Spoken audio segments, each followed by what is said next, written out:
Sell my info, hacked and don't know. Show me what I need to buy. Sex consumption, no corruption, just as advertised. You've been labeled and I've enabled, better apologize. Propaganda, racist slander, time to organize. Shot bang, who's next? Brain dead, useless, show it on the TV screen. Tell me who to vote for, gotta start a new war. Wouldn't wanna live in peace. Divide and conquer, weak not stronger. Everybody know your place. Do it now, won't hurt, dig into your own dirt. Virtue found its grave, they don't know me, and they don't own me. Oh God, help us all. Look what we've become. Oh God, help us all and fix what we have done. Inside violence, enforced silence, mainstream message, won't you guide us? You know what is best for our own good. Anti this and anti that, cancel this and cancel that. Take it to the streets and the neighborhoods. Worship actors, food and drugs. Brand yourself, give them your blood. Don't believe your eyes, don't look around. Fake news, rumors, okay boomer. Ignorance will stain our future. Will you make it through or burn it down? Oh God, help us all. Oh God, help us all.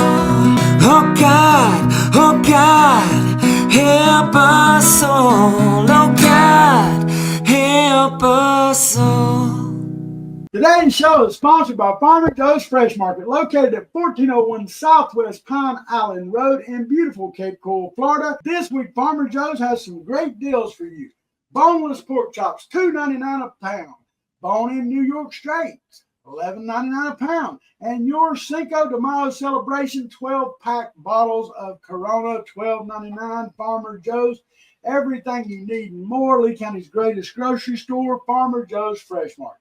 Veteran political analyst, multimedia commentator, attorney, businessman, one of the most knowledgeable political minds of our area, Mr. Ford O'Connell. You can find Mr. Ford O'Connell at FordO'Connell.com, Ford O'Connell on X, and most reputable news outlets. I am Smokin Joe, and we welcome you to Cracker Culture.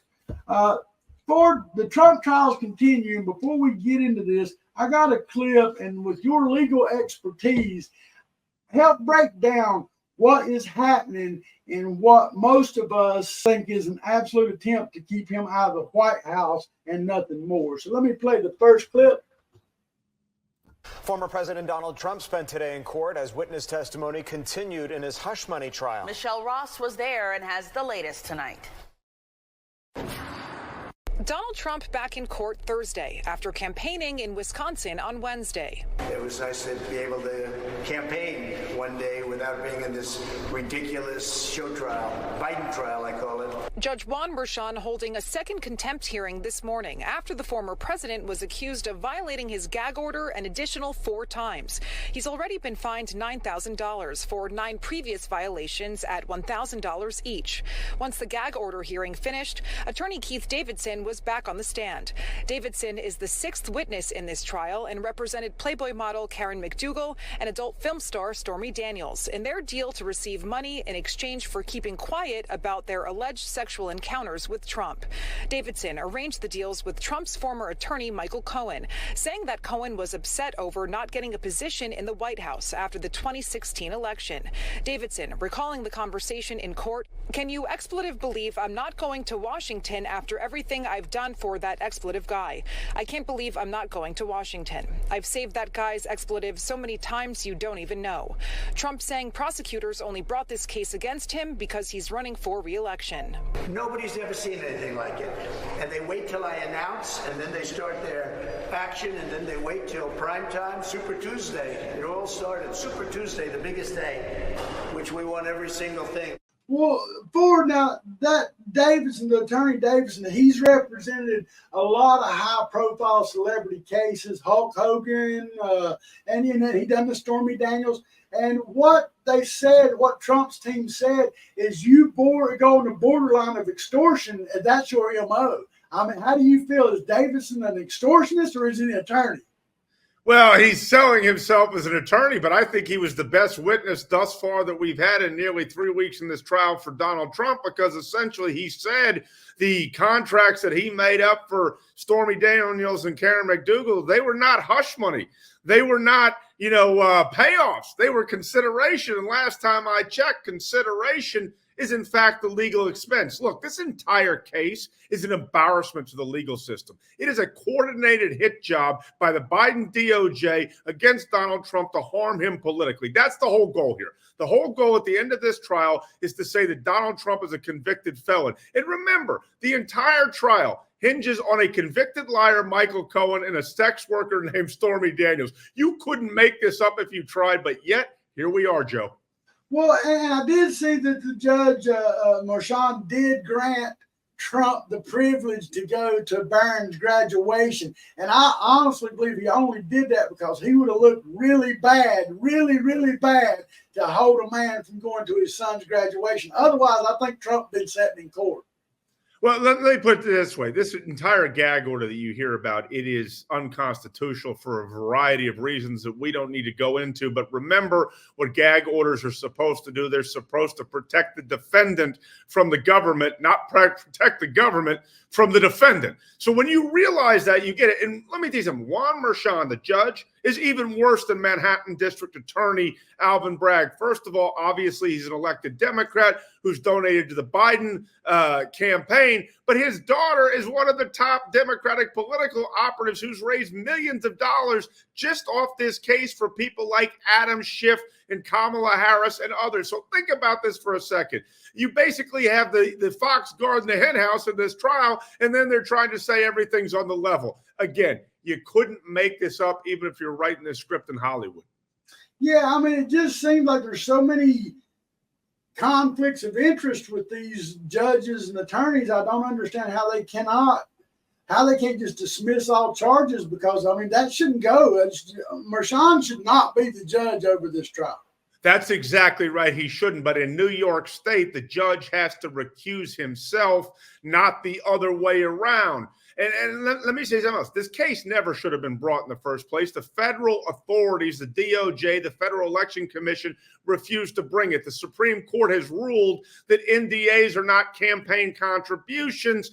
This is, again, all about trying to dirty up Donald Trump politically, and they're using the rule of law to do it. That's the problem here, is that the law is being used for political ends, and that is why when Trump says that there's two standards of justice in this country, that's exactly what we're seeing take place in this Manhattan courtroom. Well, when you brought up the gag order, Judge Merchan's already fined Trump, what, $6,000 or $9,000? I don't remember which, but he's already fined him. But he finally told him, he said, the next time you're going to do jail time, buddy. Well, he ain't going to do jail time, trust me, because Judge Merchan knows that if he throws Donald Trump in jail, it's going to be a political catastrophe. And look, the New York statute, when it comes to violating a gag order, it says it's either a $1,000 fine and or up to 30 days in jail at the discretion of the judge. So here's what I would do if I'm Donald Trump. Every Monday morning at the beginning of the week, I just write a check for $10,000 to $20,000 and say, this is what I'm going to say to the judge, and just go on and say it. But I think here's what's even crazier about this gag order. It not only is a gag order on Donald Trump, it's a gag order on his campaign. And even if you believe that you should have a gag order, the problem with this gag order under the First Amendment, beyond the fact that it's unconstitutional, overly broad, is that it chills more speech than it covers. And remember, everyone says, well, we need to have the gag order because of the administration of justice. If you're concerned about the administration of justice, you would have brought this case after the presidential election, or you would have brought it 8 years before, not during a presidential election, because the administration of justice needs to make way for larger constitutional concerns, which is the First Amendment and political speech. And the fact that you have the leading candidate of the opposition party, the Republican Party, running for president of the United States, who's on trial for something that is so ridiculous no one but a Manhattan crooked DA would bring. Well, I guess, I mean, it seems like that the Constitution don't apply to nobody but the Democrats in this case. I think you're absolutely right. And, just think if the shoe were on the other foot and some Republican DA, let's say in Little Rock, Arkansas, brought a case like this against Joe Biden, the case would be laughed out in 5 seconds. That's the entire point. But this is Donald Trump. So the Democrats have no problem burning down the Constitution just to get Orange Man bad. And that's all that is going on here. You can hate Trump all you want, but when you realize the abuse of what's going on in this case, it would really boggle the minds of a lot of people. Well, and I don't really follow, I do get some of the Democrat talking points, but if you listen to what they say, I mean, how do they get away? They use their First Amendment, they get away with saying stuff that anybody on face value knows is not appropriate or not true. How do they keep getting away? Because they've actually coordinated North Korean level propaganda. And basically, every time they say the Trump supporters are in a cult, just take a look at today's Democratic Party, particularly the progressives. They basically say men can have children, and they say that we should all hate America and America's bad. When you realize what a cult that is, there's no other cult that I've ever seen, not even jihadists, are as bad as today's Democratic Party. I agree. Now you brought up these people that are against America and things across the nation. Mobs are gathering at universities, and I got a clip from UNC, and this ain't a bad clip. I was very the terrorist supporters took down the American flag. And let's just see what happened here. These moments on UNC's campus are resonating with thousands across the country. When we went in, we said, we will not let the headline of this day be an American flag falls at UNC. Ongoing protests against the war in Gaza intensified on campus Tuesday. At one point, pro-Palestinian protesters replaced the American flag flying over the quad with a Palestinian one. After university administrators brought a new flag, they tried bringing that one down as well. My friends and I kind of looked at each other and then said, we should go over there. Jason Calderon joined several of his fellow students in propping up the flag to prevent it from touching the ground. All while he says he and others were pelted with objects from protesters. So many Americans in history have fought for the ideals of justice and freedom that flag represents. And who are we if we don't take some water balloons and take some yelling and some chaos to, reap the benefits of what they've sown for American society? Images of the students' actions flooded social media, leading to the creation of a GoFundMe to benefit fraternities whose members protected the flag. It raised more than $250,000 within 12 hours. So many people are seeing that UNC is a beacon of light. On campus, steps are being taken to make sure it doesn't happen again. It was really just inspirational for us to see everybody coming together and the chancellor coming in and saying, as long as I'm chancellor, that flag will stay up. Now, look, that interim chancellor, I was very impressed with his speech. He did. He stood up and he said, this don't belong to these terrorist mobs. This university belongs to the kids that are in school here, the students, the people of North Carolina. And quite frankly, if I was paying tuition to UNC and I had to worry about my children going into this a radical movement that's happening on the campus over at the Polk area of the campus, I would be upset that my money was going to this campus. And remember, the Biden administration is trying to, remove student loans and put it on other taxpayers for this nonsense. Let's try it this way, okay? First of all, no flag should ever fly above the United States flag. And God bless those frat boys who decided to put it back up. And that's the whole point. On another podcast last week, I said this. I said, if university presidents don't get tough like the president at the University of Texas, who basically went in there with the Texas Department of Public Safety and said, no more encampments. This shit basically is going to stop. Right. And guess what? He got the right, way to do it. The problem is schools like Columbia University, UCLA, they are so scared of their students, they think that they can negotiate. What they don't seem to understand is I think we've had more than 2,000 arrests thus far, and what you're finding out is a third to a half of them are not even affiliated with the institutions. Right. These are professional socialist protesters. They don't care what the cause is. They are there to create anarchy. And that's what the university presidents don't seem to understand. Yes, we should protect the First Amendment, but we cannot allow anarchy to take place. When you criminally trespass, when you destroy property, when you assault other people, that is when the First Amendment ends. But unfortunately, we have a president who's too weak to call that out. And it took until yesterday for him to say it. And even then, it wasn't so great. Yeah, he delayed his response. And like you said, he didn't really down the terrorist. He just said, he kind of like we're not going to put up with this. But he's putting up with it. We've been putting up with it since the last election, at the end of the last election, the summer of love, we've been putting up with this shit ever since. All of Biden's term, we've had nothing but rioters, mobs, and terrorists running rampant across the country.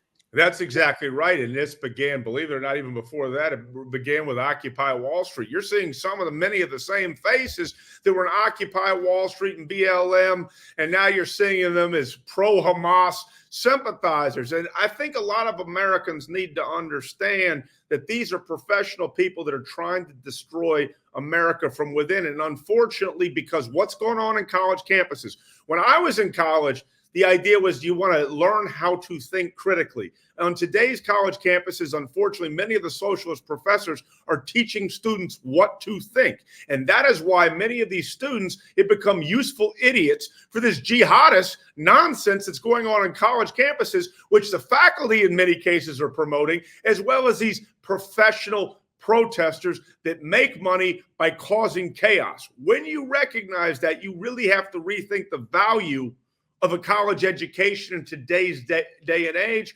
But again, here's where we are. And then you've got the Biden administration who wants to retire student loans and make other taxpayers pay for it. The whole thing is insanity. And we really need to look at college education going forward, because 25, 30 years ago, it was a good thing. But I'm going to tell you, this has been going on for a very long time. It's just a lot of people haven't been paying attention.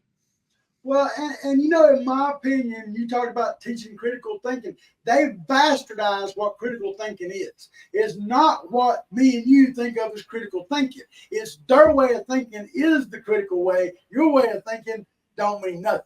Well, that's exactly right. If you essentially don't agree with them, you should be censored and you should be canceled and you should be put in prison. Boy, sounds very familiar to that trial we just discussed in Manhattan with Donald Trump. But that's how today's, not all Democrats, but that's how the leaders of today's Democrat Party think. And frankly, they believe that they have to destroy America to reimagine America. I'm going to tell you something. This country's been around for more than 230 years, and it's the best game in the entire world. The fact of the matter is, way too many people take our freedoms for granted. I just know this. The craziest thing was you had somebody in Iran say, well, if you get kicked out of your school, Iran will, give you a scholarship to one of their universities. And I promise, if you go in there and talk about transgender ethno studies, guess what? You're going to be canceled there permanently. And I don't think that people understand also when it comes to a lot of these Hamas sympathizers, they're not interested in a two-state solution. And let me tell you something. Let's say they canceled out Israel. America's next. What they are interested in is Islam rule for the entire world. And we need to wake up to this, because that is the ideology that is being pushed, regardless of whether it is through Hamas, Hezbollah, or you name it. Well, like you just said, while we might not be perfect, we're still the greatest nation in the world. But if we don't stand up and make a movement to stop all the Democrat issues that kind of pollute our world, if we don't stand up and start, we're no longer going to be the greatest nation in the world. We're losing ground as we speak for. We were losing ground as we speak because of what social media has been able to do to a lot of people under the age of 35, particularly TikTok and Instagram, has radicalized a lot of these people. Think about it. It was just about a year ago that a lot of young people were saying, you know what? Osama bin Laden was right. Let me tell you something. That is the most idiotic thing I've ever heard in my life. But yet these people believe this stuff. And that is why we really have to take a critical look at how young people are being indoctrinated by social media from China, from around the world, you name it, because it is seeping in and it is destroying our country from within. I just hope that somehow we can get focused back on what helping our country instead of doing all we're doing for other countries. And I think that that's the problem we have. Other countries see us as weak. We'll give, and they'll take. But there's nothing in return but this kind of crap we're dealing with. We give to these countries to help prop them up, and then they're people we let over here. They're doing everything to destroy the foundations that we're building on to give them money. Well, let me give you a great example of one of the most ridiculous things we saw. I'm all for Israel defensive weapons and aid to Israel because I know that they live in a very tough neighborhood, and pretty much all those countries would want to snuff them out. But in that aid bill, we gave aid to the Palestinians, food, whatever. Guess what? The first shipment went through, and according to Times of Israel, Hamas has already hijacked it. Who would have thought that that was going to happen? So basically, we're propping up Hamas to fight Israel. You think that's going to end anytime soon? This is the ridiculous logic of what goes on in Washington, D.C., and people need to understand. They think, oh, we're helping Israel. We're helping the Palestinians. No, you're giving money to Hamas, and unfortunately now the Israelis have to deal with that as well. Well, like I said, we definitely need a change. And, I hope that we can get Trump back in office and maybe we can get an effective change back in the right direction. And I just want to see, like, we see Biden out on the beach. We see Biden out bicycling and everything. Trump had one day off from appearing in court Wednesday. Instead of relaxing or playing golf or being on the beach, where was he? He done not one, but he was in two different places campaigning. He went to Michigan. He went to Wisconsin. Ford, and his speeches were pretty much dead on point. Yeah, they were. And let me say this about that. I mean, Michigan and Wisconsin, we often talk about this. Those are two of the 6 states that are going to decide who the next president of the United States is. And when he was up on both places, he got amazing crowds. But more importantly, it's what he talked about. He talked about inflation. He talked about how it was better under him. You didn't have a lot of these problems. Eggs were not 100% more than they were just 2 or 3 years ago. Electricity, rent, what we call the essentials. The other thing he talked about was the border, which we all know this is insane. So if you've got this stuff going on in Palestine, okay, and Joe Biden's talking about bringing Palestinians over to America, and we're not already vetting the millions who've come in across our border, you think we're actually safe under Joe Biden? I mean, this guy needs to go online and buy a backbone because essentially he's selling America down the river. And finally, what he's telling Republicans need to understand this. You need to vote early and as often as you can, your friends, your neighbors, and your like-minded people, because let me tell you something, we can't all wait till Election Day, because if something goes wrong, it rains, some machine malfunctions, we don't need to have another situation where we lose Georgia, Arizona, etc. by 10,000 votes or less and several million that are being cast. So always stick on the fact, vote as early as you can and vote, stick to inflation and the border, because that is what people care about. And what's so nuts here is, I think it was Al Sharpton who said this. How can people look at the college campuses? I can't believe I'm quoting Al Sharpton, but Al Sharpton said, how can people look at the college campuses and then sit there and criticize January 6th? There's anarchy going on among America's young people, and nobody seems to want to do anything about it because Joe Biden's so concerned about winning 2 states, Michigan and Minnesota. Yeah, I agree with you. And like I said, Al Sharpton, he's never been Not favorite. Somebody I would have never thought you'd hear me quote, but you want to know what? He said that so loud on MSNBC the other day, they were shouting him down. And I go, you know what? The man might actually have a point here. And here's the thing. I look at from a businessman's point of view. I look at some of the people they hire, like Al Sharpton's one of them. And I've watched him. I'm like, if I was a businessman, this man is basically ignorant. His words are not legible. I mean, if you listen to him talk, it's like my 6-year-old talks plainer than he does. And he's got a show. Well, let's put it this way. He has made millions of dollars by being a race hustler. I mean, that's his entire deal. Oh, His whole point is to divide and piss people off. He doesn't care about people coming together or accomplishing any other goal than putting more money in Al Sharpton's pocket. Oh, he's a race baiting pimp from way back, buddy. You know. That's right. Well, Ford, we're going to move on now, and the man's trash. We're back to the man's trash. Now, I want to talk about some things going on. A lot of people understand it, and I'm sure you've seen it.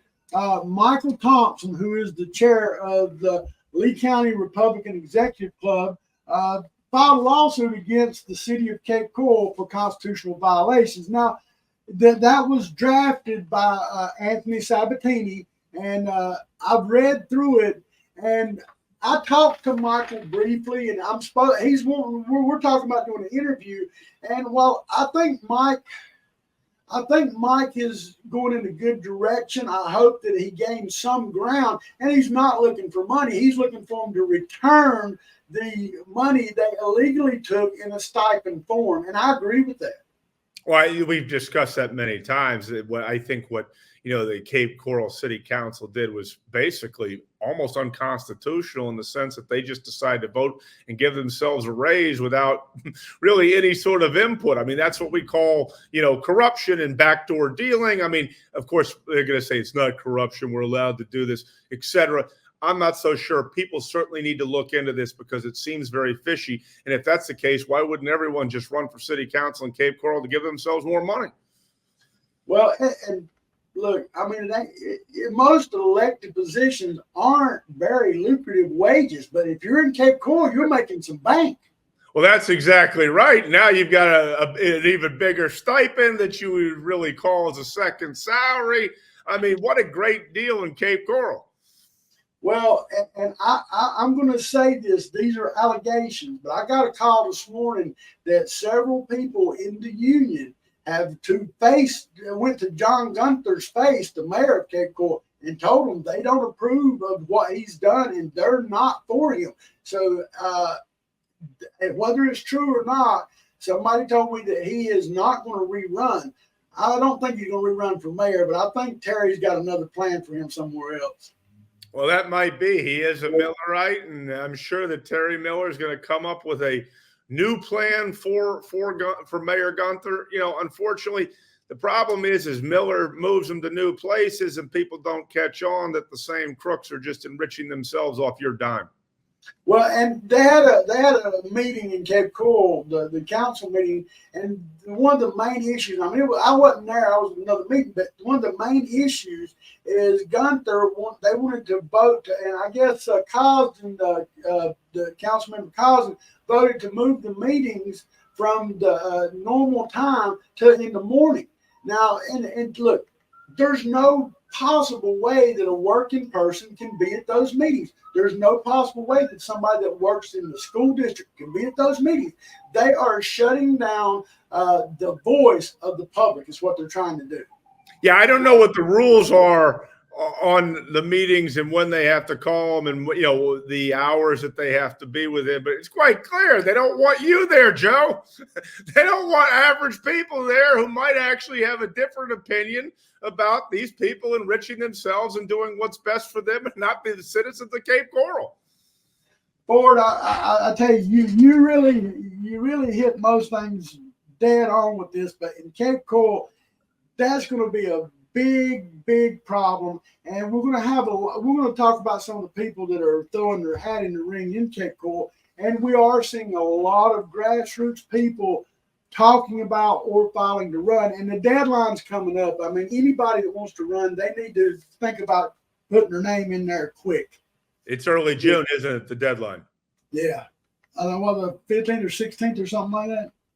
Yeah, I just know it's second week, I believe, of June, somewhere in that neighborhood. And remember, to be able to run, you not only have to give the financials, you've got to be able to, pay the fee, have the signatures, etc. That is what we call qualifying period.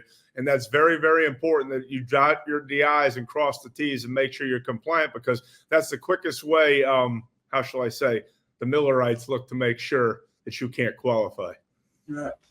Well, I went to the Cape Cabaret the other night, and they had the debate for the superintendent, the elected superintendent. I will say that I, from the beginning, was not pro the elected superintendent because I knew this is another way for a Millerite candidate to get shooed into the office. I got a clip from what happened. Well, they didn't let us film in there. A lot of people was upset about that. They don't allow no filming. But I'll show you what happened, what I've got of that. The first time the Lee County School District Superintendent will be on the ballot in November. Inside the Cape Cabaret Tuesday night, the two Republican candidates went head-to-head in a debate, unaffiliated with the district. The electorate has a chance here to elect for the first time in 50 years a superintendent of schools, and I really feel like this group was able to discern the difference. Really, the difference comes down to experience. We talked about student discipline, we talked about the budget, we talked about the very fact that it is an elected superintendent for the first time in 50 years, and what would the relationship be with the board. It's always going to be a dividing factor when it comes to experience. And what I have to say to that is if somebody's been part of an establishment for 30 plus years and even recently was the #2 person for the district and we are still at where we are at, I have to wonder, does experience really matter, or do we need somebody from the outside coming in to make those hard calls and those hard changes? And look, Morgan Wright, he's works in the district. He's a coach and a teacher. And he made a couple comments that I think that he needs to rethink. But for the most part, I feel like he's right. Denise Carlin's been there. She was the #2. And allegations, she left because the superintendent, Christopher Bernier, called her a bitch and was so abusive to her. That's the allegations why she left. But if she was already in a top position and she wasn't able to change what's there, does her experience really mean a damn thing? Well, that's what I question. That's exactly right. She's been part of the machine. I mean, I can't speak for Morgan, but what I can say is she's been part of the machine, and we need wholesale changes in the way Lee County Schools delivers its education, how it deals with its students, upgrading facilities, dare I say, in certain districts like Lehigh Acres area. There's a lot of things that need to be done to improve Lee County's educational system, and I'm not sure we're going to get it. Let's also not forget, Joe, how much is the new elected superintendent going to get paid? I can't remember. I mean, they upped it, and they had to up it an additional $100. It was, additional $100 because he has to make more than anybody else that works under him, and it was. It's north of. I'm going to say just off the top of my head, for the new elected person to serve, I think it's like $275,000. It's $276. They upped it $100. Okay, well, whatever it may be, I think the only person making more in all of Lee County may well be the FGCU basketball coach. At what point is this ridiculous? You're basically saying this is going to be the highest paid government employee in Lee County. And by the way, they're going to look over a what? $1.5–2 billion budget each year? This is a very serious position, and I don't think we have serious people running for it. Well, Ford, the establishment politicians are holding a group of town hall meetings to promote single-member districts. I did attend the meeting, and all the players were there for it. I mean, the board consisted of Tiffany Esposito, Senator Jonathan Martin, and Adam Botana. Mike Gilombardo, who I guess was doing something in his reserve capacity, was not there. And I wanted, because that's really who I want to talk to. These people champion this single-member district. None of them's really done much, and especially Esposito has done nothing for the community. Now, I'm telling you, everybody was there. Everybody that I'm not really pro was there. I mean, like I said, it was not I wasn't a welcome face in the crowd, but I got a little clip I'm going to play. You don't say. You don't say. Let me show you this clip here. We're looking at the crowd here, who is championing this. Jonathan, I'm going to leave you out of this, but these state representatives who are dealing with a county issue is to the state representative. We have Representative Esposito. I can't name one thing that she's championed for Southwest Florida since she's been elected. Not one thing. Stay on the topic. I am on the topic. Y'all are the ones that's pressing this, and I'm talking as far as you. I've got 173,000 emails just come into my team over this crap you're pulling at the hospital.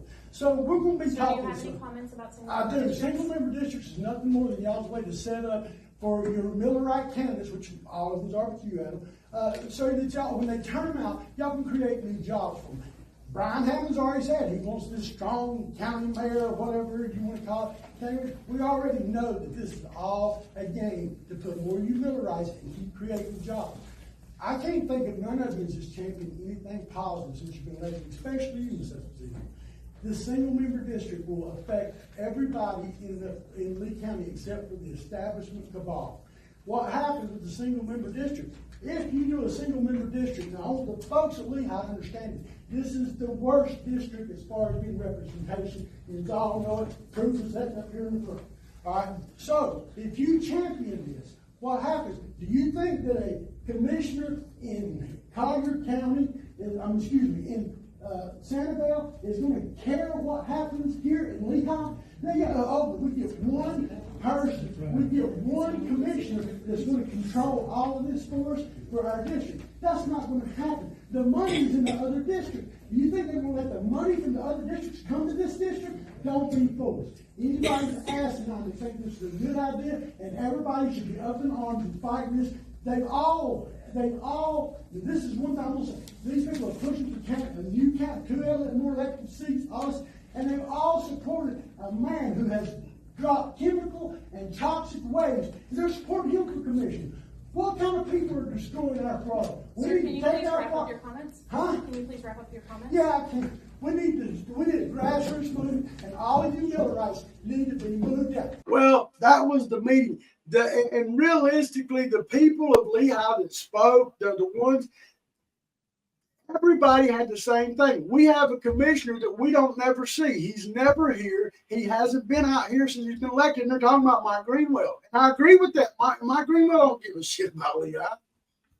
But look, let me just break this down for those watching who may not know what we're talking about. This is a single district scam. And the reason why it's a scam is very simple. The poor areas of Lee County will get poorer, and the services will be monopolized by the wealthier areas. So if you're all for making sure that, if you're saying, oh, you're being told, if we do this, Lehigh Acres will get X, maybe Cape Coral will get Y, you're going to get less. Trust me. Okay. And here's what's really galling about this entire single district scam. We are supposed to be in a 70% Republican county, give or take, 30% Democrats. What is the guiding motto of conservatives? And that is, the more government you have, the worse things are. And what is everyone who's a Republican advocating for in Lee County, who's elected? More government. How can more government be better? Do you think that more administrators has made Lee County schools better? It's made it astronomically worse, and it's pissed a lot of money away that should go to the students. But here we go again. We're going to have more government that's going to make sure that Lehigh Acres definitely stays in the 20th century. Well, and I made that comment about Tiffany Esposito, what bills that she has championed that was beneficial to us. And I still can't find nothing. She wants to do something on rent control. She's pushing rent control. She's pushing for the state labor union and electrical vehicle registration taxes. That's what she's done since she's been in office for. Okay, I'm going to just stick to what she's done while she's in office and how she got to office, okay? She's a pawn for the Chamber of Commerce, and we are capitalists, but the Chamber of Commerce in Florida does not necessarily work for Floridians. I'm not even sure if the National Chamber of Commerce actually works for America. And when you talk about rent control, who was the other person who gave in to her big? The developers. You know why? Because they want to make sure they have low-income housing so they can get rid of all zoning rules, so then they can flip the property and do whatever they want. The idea that rent control is somehow going to help the average Joe, that's not going to be what happens here. It's going to help the developers put more money in their pocket. Well, I agree. And like I said, there's going to be several more of these town hall meetings, and I'm going to encourage everybody to attend and understand what's trying to go on. It's not going to be beneficial to the residents of Lee County. There's nothing beneficial about what they're trying to do. This is going to benefit the people in power to keep them in power longer. Oh, wait, one more thing. Let me ask you this. what do the people in Lehigh Acres have to do with electric vehicles? Because most Americans can't afford an electric vehicle. Especially in Lehigh. I mean, but you see what I'm saying? Exactly. We could put a charging station in the middle of Lehigh Acres. Boy, you want to talk about the biggest waste of government money I could ever imagine. There you go. These people don't have plumbing, but they're definitely going to want an electric vehicle.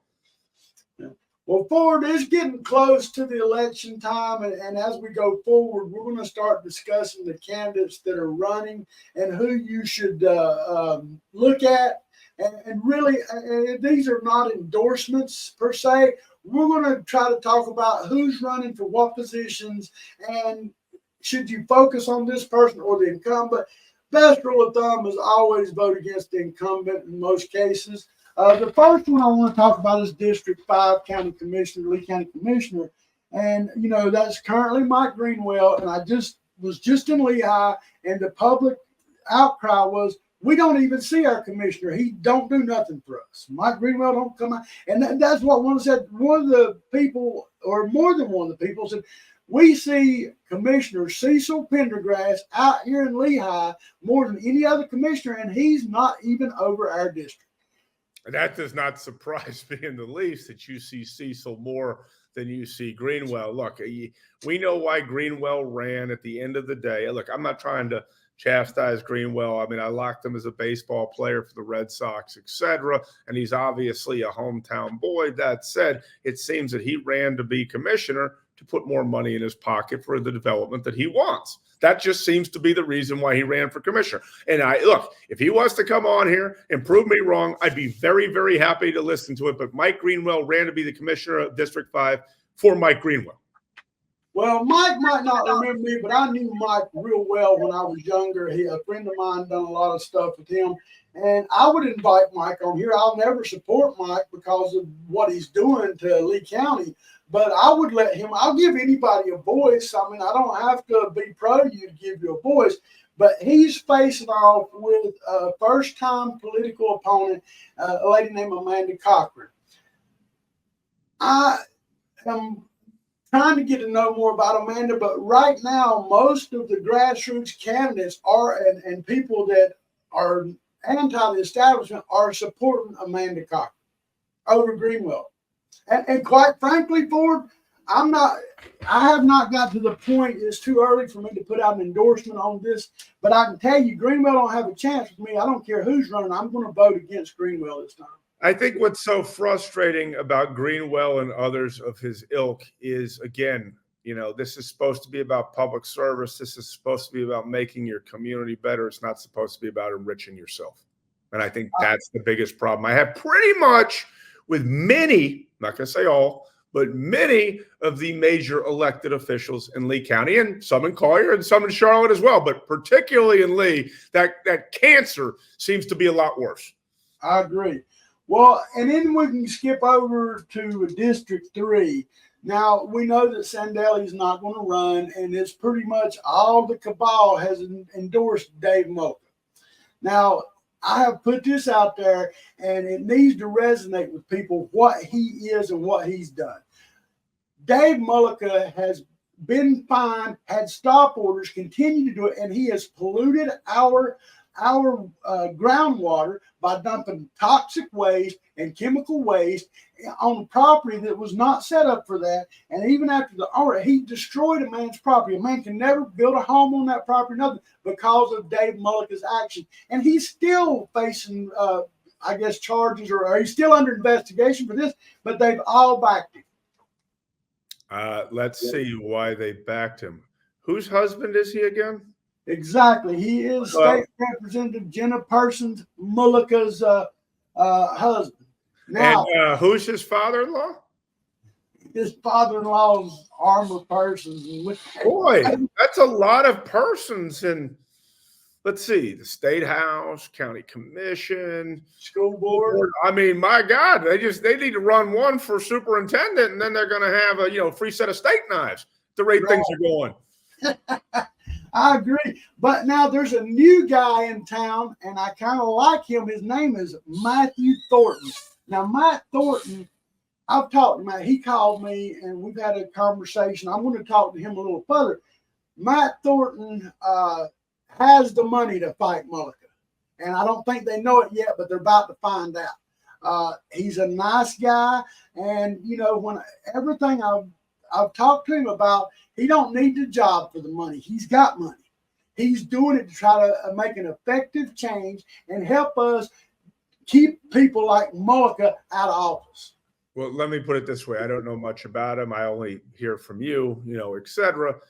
I'm just going to say a little game plan here. He's going to need money. And let me tell you something else. He better come out right away and hit Mullica right across the mouth the second qualifying period ends, because that's how Terry Miller plays. Further, if he is getting that lead on Mullica in the polls, because Terry will find a way to actually poll this, what Terry will then do is go outside the area to try to get money from other vested interests that Mullica will one day have to pay back through actions in Lee County. That's how this is going to work. And I'm going to tell you something. If you don't go after Mullica right away, Mullica is going to come for you, because that's Terry's style. Absolutely. Well, you know, and again, it's too early to endorse, but I'll tell people you need to be watching Matt Thornton. I think Matt Thornton's going to be my guy when it comes down to it, but it's early. There's still time for people to jump in the race. We'll see what happens. Now, on the school board, there's a young man named Josh Melendez, and he is running in District 7, and that's Kathleen Morgan. And everybody knows she's a liberal. I mean, the best thing we can do is get rid of Kathleen. A little bit about Josh Melendez. He worked for Morgan & Morgan. He's an attorney. He quit Morgan & Morgan because they was trying to force him to handle a bunch of liberal things, and he said, that's not my style. That speaks volumes for the man. He walked away from a nice job at Morgan & Morgan because he didn't agree with what they were trying to force him to do. Let me just say this. I think John Morgan is one of the biggest pain in the backsides, probably, and maybe in the history of the state of Florida. I can't imagine a bigger ambulance chasing, I'm going to leave it at that, person than John Morgan. But hey, you know, I would say this. John Morgan has produced a few candidates in Lee County in the past. I remember somebody who was in the State House. I believe Jenna Persons, I think, replaced her. And, you know, she was a Morgan & Morgan person. I'm glad that he left Morgan & Morgan. Be an attorney, do your job. But I'm just not a fan of John Morgan. Well, I'm going to give you a little backstory on Josh Melendez. He had put in to run against Jenna. Anyway, he had put in to run for a job, and he was threatened and told that they basically, and this is, I guess it's allegations, but I got it from a good source, that they told him that he was not going to go against Jenna Persons. So he said, okay, I'll pull out and run for school board. And so now they're fighting him on the school board because he attempted to go against Jenna Persons. Josh, I think that Josh is somebody that we really need to look for. And currently, I don't see a better option for that seat right now. Now, again, it's early, but right now, currently, I think Josh Melendez is the man to watch. I can't speak to that. What I can speak to is these allegations that they were threatened. You know, I'm going to tell you the number of leaders in Tallahassee who have told me straight up that we don't challenge incumbents. We will either, you know, find a way to come after you or essentially give you another patronage position, because the whole thing that they do not like is people challenging other people in primaries, because they'll tell you that costs money and it's a waste of time. Well, when the governance is this bad as it is in Lee County, you know what? The people should be challenged all the time, and they should be kept on their toes. Well, now, we're going to look at Cape Coral. Now, there's a new guy in the picture in Cape Coral. His name is Craig Unroe, and he's running for District 2. Now, that's Dan Shepard's seat. And I think everybody ought to vet this guy. He seems like the man for the job. You know, I think that he probably speaks better than Shepard and wouldn't put his foot in his mouth quite as much as Dan Shepard does. But I do encourage people to look at this new candidate, Craig Unroe, for District 2 in Cape Coral. Hey, look, it's always good to give people a choice, because most people in Lee County only think that they walk in there and they got to vote for the incumbent.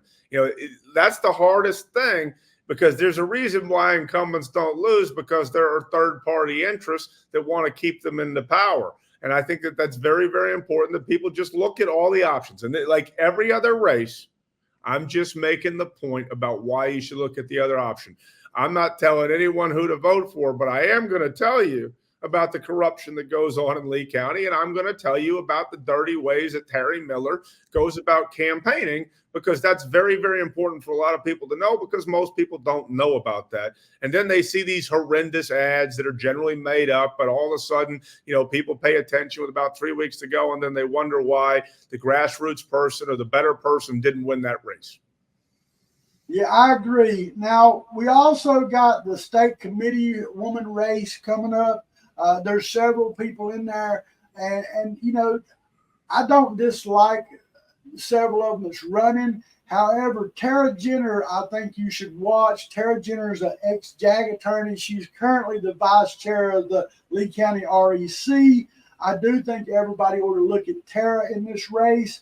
And I don't know who all's running it now, because some's put in, some's put out. I think we might even have a Delamico running.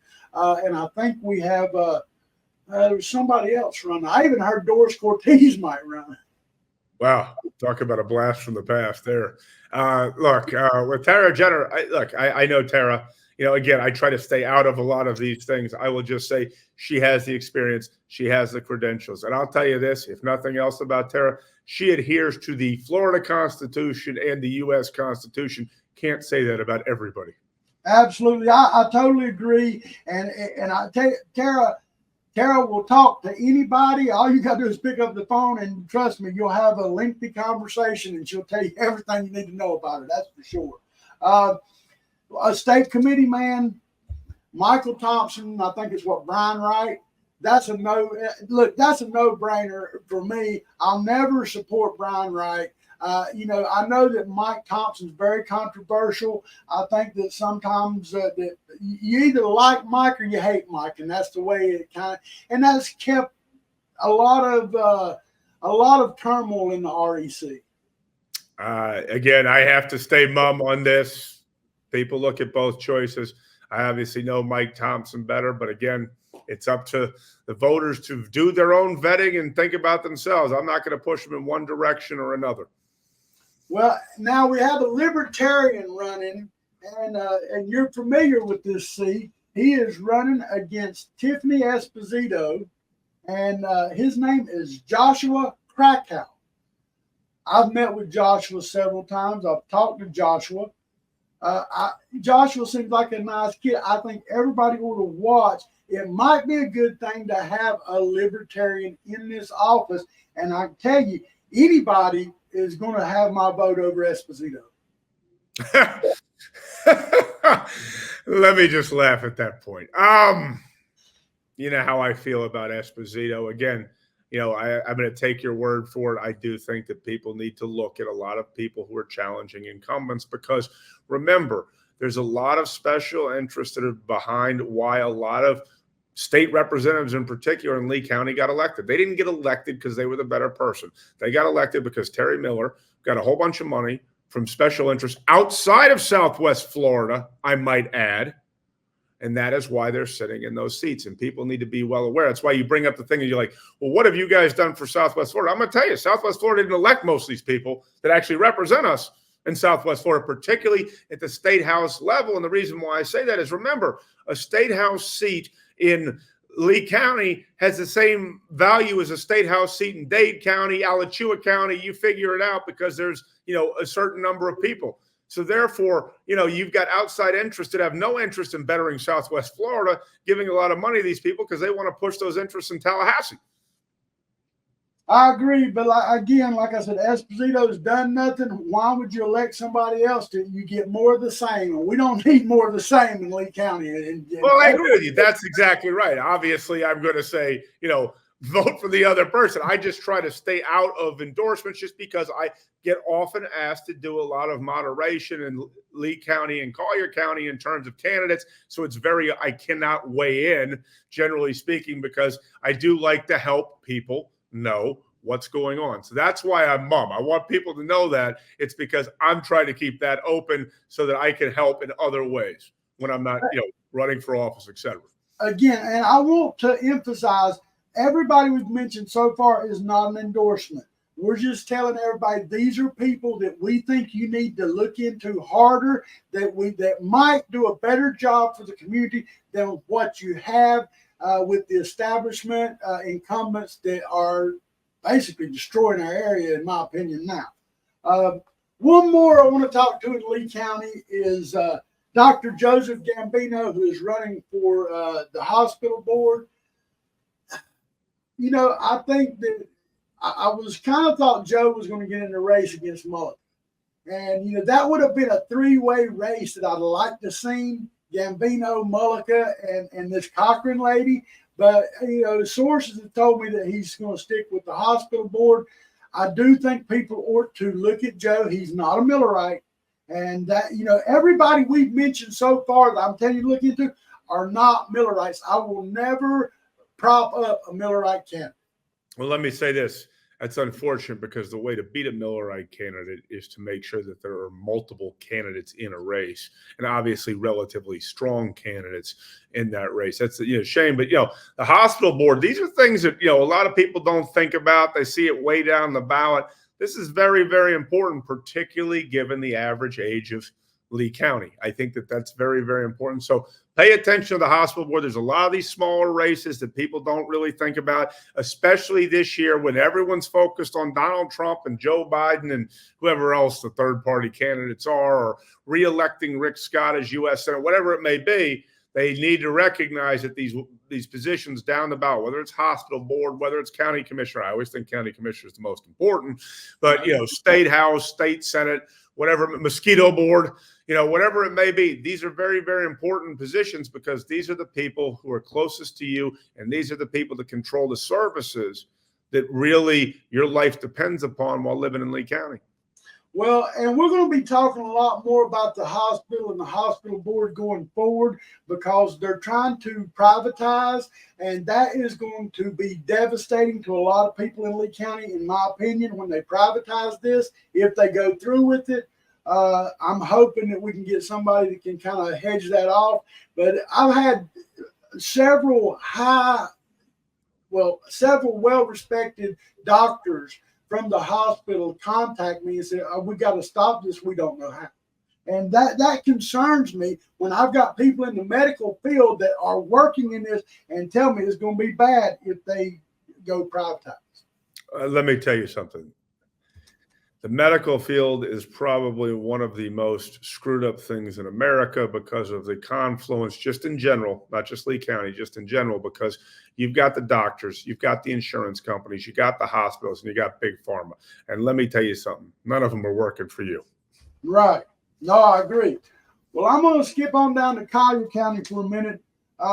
In the school board race, who I definitely think you need to look into and is strongly somebody that I think I like a lot more than anybody else running, is Dr. Pam Cunningham. Now, I have been, this lady's busy, buddy. I mean, everywhere I look, she's doing something, and she's doing positive things. I mean, more so than anybody else I've seen run for school board. She seems like the right choice.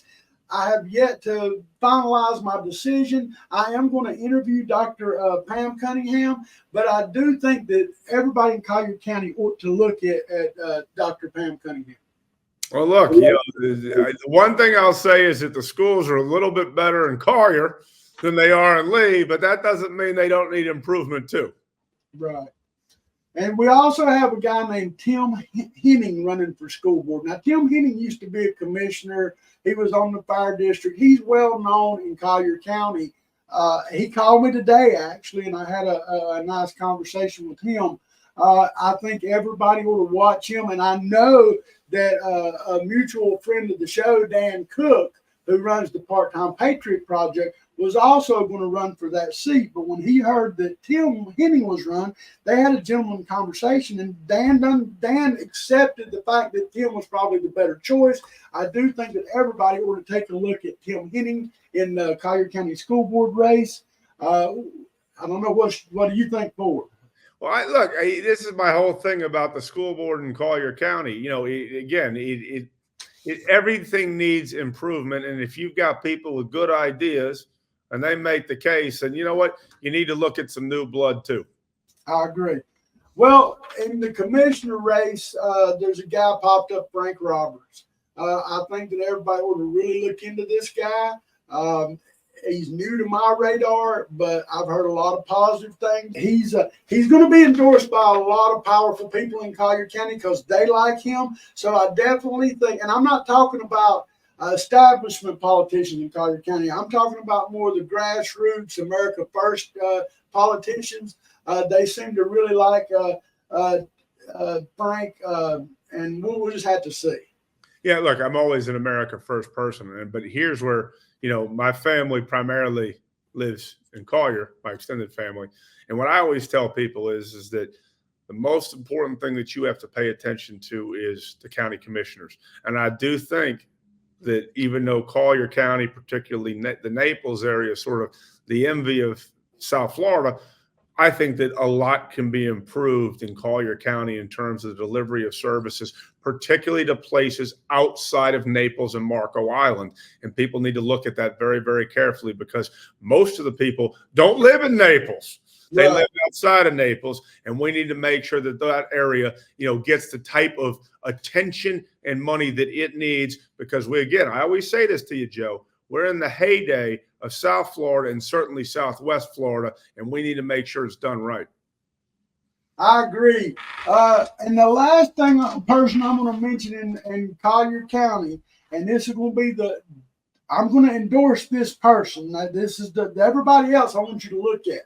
This person, I have a strong endorsement. He's running for property appraiser in Collier County. He is attorney Jim Molinar. I have talked to Jim Molinar on several occasions. I've worked with Jim Molinar out in Henry County where the kid that was killed by the drunk driver, Jim stepped in and helped me with that. Jim, he's a family man. He's a Christian man. And I got nothing that I can say against Jim Molinar. I think he's the right person. He was originally supposed to be the Collier County attorney for the school board. And I think there was some bad pay for play that pushed him out of that position. But I mean, I think Jim Molinar is the right person for that job. And I do fully endorse Jim Molinar in Collier County. Well, as you know, I can't endorse anybody, but at the same time, look, I take, your advice on that. And I think a lot of people should look into that, and I don't think people realize how important the property appraiser position is. This isn't just any elected position. This is a very, very important position, particularly as everyone is dealing with property taxes, shall we say. So this is sort of the mother's milk position of where we're able to fund a lot of other things in Collier County too. Right. Well, the last thing I'm going to step out to Henry County. We don't talk a lot about Henry County, but this is going to be another absolute endorsement of mine, and it's for a property appraiser. I am going to endorse Sean Phillips. There's no relation, but Sean is a lifetime Henry County resident. He's a successful business owner. He is good to the community. And I watched a little clip that he put on. He said, I'm looking at property that's unlivable. He said, and the property taxes keep going up on a property that nobody can even live. That's wrong. They need to reevaluate how they're appraising these properties. And I agree with that. So I have full support for Sean Phillips for property appraiser in Henry County. I don't know, Sean. Again, I can't endorse, but I swear that that's just what I was talking about a little bit earlier. But that's good to hear that someone's thinking that way because honestly, this is a big problem, because really property in Southwest Florida is taken off because, it is the desired place. We have a high quality of living. We have beautiful water, etc. So it's very, very important that you get property appraisers that understand what's going on and, where some things need to be helped as well. So I think that I think what you just said is a good message for him. Again, I can't endorse, but I'm just making the point that I think that sounds spot on. Well, and the thing about it, you're talking about the housing market. we're going through the bust now. I believe it's blowing up. Right now, there's so many homes available because they've overbuilt in Cape Coral and other areas, and the property values are going down. We need a property appraiser who will be hands-on and evaluate the situation with the economy and things like that. And no, you can't price people out of their homes by upping their property value for no reason. Well, that's exactly right. The other thing we have going on, unfortunately, is Bidenomics, which means economic misery and the interest rates. A lot of people don't want to leave their home either because of the interest rates that are going on, or they don't want to have a mortgage where they had it before to refi at 2-3% and now walk into 8-9%. Well, Ford, I'm going to wrap it up. I want to encourage everybody, please look at the candidates we've spoken about. They might not be your choice, but they are good, viable candidates to review and see if they're the best for your area. Single member districts will never be beneficial for Lee County. It will be detrimental to the areas that are not as economically advanced as other areas. This is not good for average working class people. Ford, that's why I call it the single district scam. Just remember that, the single district scam. I totally agree. Ford, and you can find Ford on FordO'Connell.com. He's also on Ford O'Connell on X and all reputable news stations. I think he's got a news show to do here shortly, so he's going to have to go. Ford, you got anything coming up that we need to know about, brother? No, I'm just sticking to this Trump trial, left, right, and center. I mean, every single hour seems to be something different, and I still can't believe that people honestly aren't telling the truth of what a scam this trial is. But hey, this is part of American politics. But, I don't think the people understand that they say, well, it's just Donald Trump. I'm going to tell you, let's just say Ron DeSantis was our nominee and not Donald Trump. I promise you they'd try to haul him into court for sending illegal aliens to Martha's Vineyard. They say it's some sort of kidnapping, and the next thing you know, he'd be there. Folks, it just isn't Donald Trump. For those who don't like Donald Trump, this is how the Republican presidential nominee is going to be dealt with going forward, and be very, very leery of what danger. Democrats talk about threat to democracy. Remember, who's the threat to democracy right now? They're called the right Nazis, but what are we seeing on college campuses? What is the left promoting? Death to Jews? Seems to me like, who's the Nazi? I agree. Ford, as always, I enjoy our conversations. Folks, we'll be back with you again soon. Please watch us on this platform, and we are on many others. I am Smokin Joe for the Cracker Culture Podcast, and Ford O'Connell, which we are greatly appreciative for his knowledge and expertise. We'll see you next time. Love, peace, and gator grease. We'll see you soon.